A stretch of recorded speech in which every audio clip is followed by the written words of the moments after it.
নমস্কার, দ্য রিপোর্টে স্বাগত। 5 দিন ধরে নিখোঁজ থাকার পর অবশেষে বহরমপুরের ভাগীরথীর কোদলাঘাট থেকে উদ্ধার হলো নার্সিং স্টাফের মৃতদেহ। পরিবার সূত্রে খবর, বুধবার রাত 8টা নাগাদ ডিউটি শেষ করে হোস্টেলে ফেরার জন্য বেরিয়েছিল বছর 26-এর সুচিত্রা মণ্ডল নামে সেই মহিলা। তবে তারপর থেকে আর কোনো খোঁজ পাওয়া যায়নি। নার্সিং হোমের পক্ষ থেকে লিখিত অভিযোগ দায়ের করা হলে শুরু হয় তদন্ত। অবশেষে সিসিটিভি ফুটেজ খতিয়ে দেখে নদীতে ডুবুরি নামিয়ে শুরু হয় তল্লাশি। এদিন ভাগীরথীর জল থেকে উদ্ধার হয় মৃতদেহ।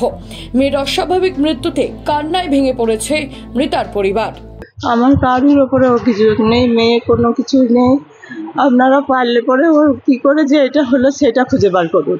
আমি ওর বিচারটা চাই, আর আমি কিছুই চাই না। ও খাওয়া দাওয়া করেছে, সেদিনকে রুমে এসে রান্না করেছে, তারপরে ডিউটি গিয়েছে। ডিউটি যাওয়ার আগে আমাকে 4বার ফোন করেছে। সকাল 6টা থেকে সকাল 8টা থেকে বেলা 2টোর মধ্যে আমাকে 4বার ফোন করেছে। তারপরে 7:30টার সময় ফোন করেছে, 8:30টায় ডিউটি শেষ হয়ে গিয়েছে, তখনও ফোন করেছে। বেরিয়ে বললো, মা আমি ডিউটি থেকে বেরিয়ে গিয়েছি। আমি বললাম, তুমি কি করবা, হেঁটে আসবে না টোটোয় আসবো? বললাম আমি হেঁটে আসবো। বাড়ি আসছিল না, ওখানে মেসে আসছিল, স্বর্ণময়ের ওখানে মেস আছে, ওখানে মেসে আসছিল।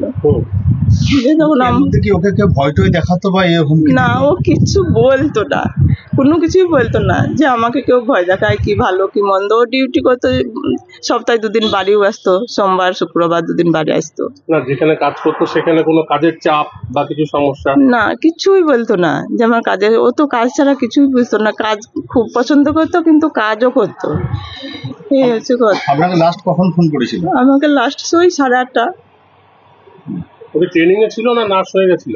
ও একদম কমপ্লিট করেছিল। হ্যাঁ, উচ্চ মাধ্যমিক পাস করেছিল তারপরে নাকি? হ্যাঁ, উচ্চ মাধ্যমিক বিএ সব ওর কমপ্লিট। এমএও করেছে 1 বছর, তারপরে জিএনএম করলো 3 বছর ব্যাঙ্গালোর থেকে।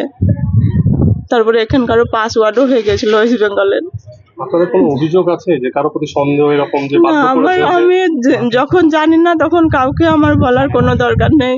কারোর ওপরে আমার অভিযোগ নেই। আমি কোনো এরকম কিছু দেখিনি যে কোনো অভিযোগ করব। ওর বান্ধবী বা কারোর সঙ্গে কলিগের সঙ্গে কথা বলেছেন আপনারা? না, কারোর সঙ্গে কথা যোগাযোগ হয়নি? না, ও ডিউটি থেকে বাড়ি যায়, বাস থেকে নামে বাড়ি ঢোকে, আবার যখন ডিউটি তখন এসে বাসে ওঠে। কতদিন অন্তর বাড়ি যেত? ওই সপ্তাহে 2 দিন যেত। এই হাসপাতালে কতদিন ছিল নার্সিং হোমে? এখানে 2 বছর গোটা। ইতিমধ্যে দেহ উদ্ধার করে পাঠানো হয়েছে মুর্শিদাবাদ মেডিকেল কলেজ হাসপাতালে ময়নাতদন্তের জন্য। মৃতার পরিবারের কারোর বিরুদ্ধে কোনো অভিযোগ না থাকলেও তবে মৃত্যুর কারণ জানতে তদন্তের দাবি করছে police. Ganesh Saha, the report, Baharampur. সমস্ত খবরের আপডেট জানতে লাইক করে সাবস্ক্রাইব করুন দ্য রিপোর্ট চ্যানেলটি। সেই সঙ্গে বেল বাটন প্রেস করতে ভুলবেন না। আপনাদের একটা সাবস্ক্রিপশন আমাদের জন্য অত্যন্ত মূল্যবান। এবং একই সঙ্গে ফলো করুন আমাদের হোয়াটসঅ্যাপ চ্যানেলটিও। জয় হিন্দ।